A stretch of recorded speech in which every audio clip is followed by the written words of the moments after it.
Nah, di sini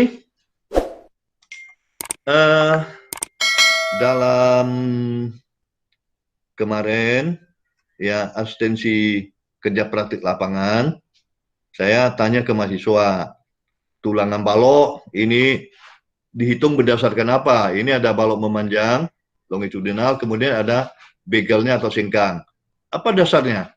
Ya, itu juga saat itu sulit dijawab oleh mahasiswa. Ya, dan saya minta kepada mahasiswa yang ikuti kuliah hari ini prinsip dasar teknik sipil, apalagi kuliah struktur beton, prinsip dasarnya ini kalau kita bangun pagi aja, ya terkejut kita ditanya dari mana, langsung kita jawab dari gaya dalam. Ini saya gambarkan gaya dalamnya. Jadi artinya itu basic kita, ya tanpa berpikir panjang kita sudah tahu, ya. Jadi jangan, oh nanti saya pikirkan dulu. Tidak ada yang harus dipikirkan hal-hal seperti ini, ya. Nah, ini ada bidang momen, ya di sepanjang balok ini bekerja gaya dalam. Jadi gaya dalam inilah menentukan tulangan-tulangan ini, ya. Ini ada momen, ini ada gaya geser, kemudian ini gaya normal. Nah, momen menentukan namanya udah momen lentur, bending moment, ya atau bending moment diagram ini dia menentukan tulangan pokok ini yang tadi begitu diberi beban dia akan melendut. Kenapa dia pokok? Inilah menahan, jangan mencegah retak-retak seperti ini. Nah ini tergantung berapa besar momennya. Momen semakin besar ya tulangan semakin besar di sini. Nah, ini dia momennya. Ya. Kemudian yang gaya lintang ini adalah untuk geser, ya. Ini untuk geser. Nah, ya terjadi gaya geser. Tadi kita sudah mulai geser. Yang begitu ada gaya tekan di sini, ya. Ini akan melebar. Kalau dia tarik dia akan mengecil. Itu timbul tegang geser. Yang tahan itu adalah begel-begel di sini atau singkang. Ini menahan. Semakin besar gaya gesernya, itu jarak singkang pun semakin rapat di sini. Ya maka itu untuk beban Q ini gaya geser di tengah agak kecil, malah ada suatu titik dia nol, ya. Maka itu kalau kita lihat balok pada umumnya kalau pada umumnya berarti tidak semua, ya. Itu singkang di tumpuan, ini area tumpuan rapat, di lapangan dia jarang, ya. Nah, ini juga ya hal-hal pemahaman istilah tumpuan lapangan ini juga sering kelupaan atau tidak dipahami oleh mahasiswa. Ya, sini tumpuan rapat ya. Nah, ini juga tadi dikatakan kombinasi ya, begitu ada tegangan tekan maka timbul tegang geser. Nah, ini gaya normalnya, gaya aksial di sini yang normal. Ini gaya aksialnya bekerja. Ya. Nah, ini kalau kita potong di salah satu titik, katakan di AA ini saya potong, ya. Ini penampang seperti ini, yang garis netralnya yang ini penampang ya, katakan 4 persegi penampang. Ini garis netralnya, di sini terjadi tegangan tarik yang putih ini. Tegangan tarik. Nah, di atas garis netral, ini tegangan tekan yang biru ini. Tekan semua. Ini sepenuhnya dalam analisis diasumsikan bahwa beton tidak menahan tegangan tarik. Sebenarnya ada, tapi tidak diperhitungkan, dianggap nol. Maka seluruh tegangan tarik dipikul oleh baja tulangan yang bulat-bulat ini. Ini baja tulangan. 1, 2, 3, 4, 5. Nah, yang 5 nih. Ini menahan tegangan tarik. Dan penampang beton itu menahan tegangan tekan. Di sini. Nah, ini ya. Dipikul oleh beton. Nah, tadi kita maju ke sini. Ya.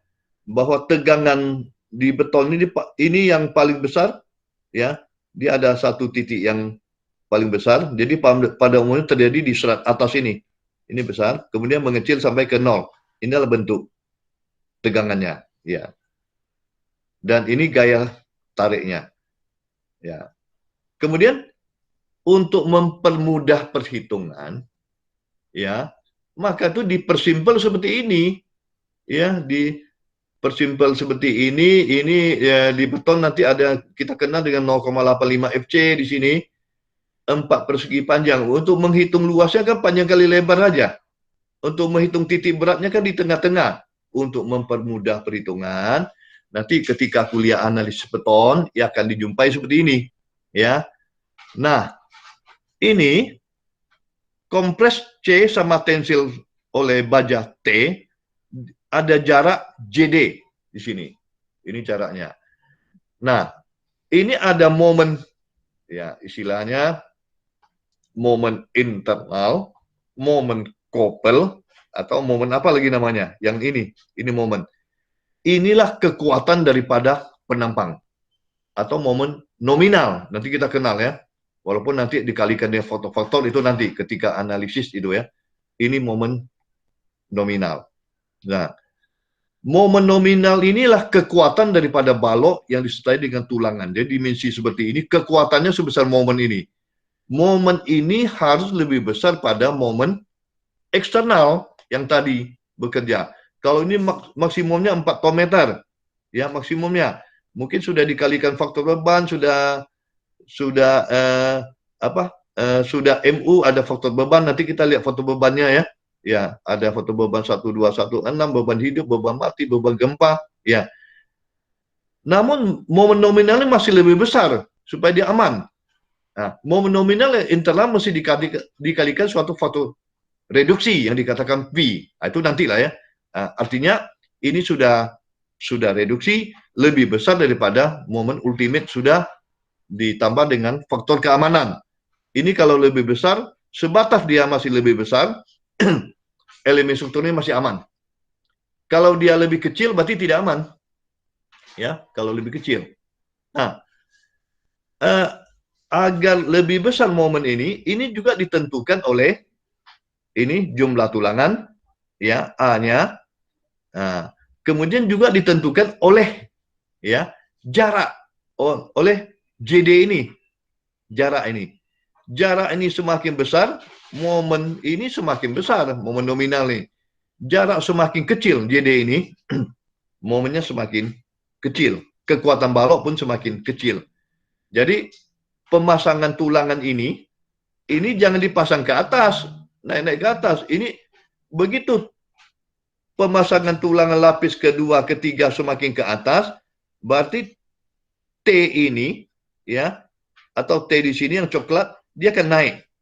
Ya, akan naik. Karena ini adalah titik berat daripada beberapa lapis ya. Tulangan yang ada akan semakin naik. Kalau dia semakin naik, ya dia JD semakin kecil. Kalau JD semakin kecil, momen nominal, momen internalnya semakin kecil. Sehingga penampang balok pun semakin kecil kekuatannya. Jadi, semaksimal mungkin tulangan kalau dapat disusun satu lapis, itu bagus.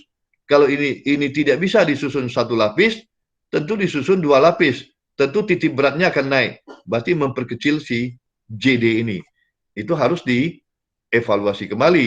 Nah, jangan didesain seperti ini, di lapangan, di praktek, dipasang di atas. Ada yang pasang di pinggang. Ya, berarti JD ini akan menjadi sangat kecil, sehingga kekuatannya akan menjadi sangat kecil. Ya.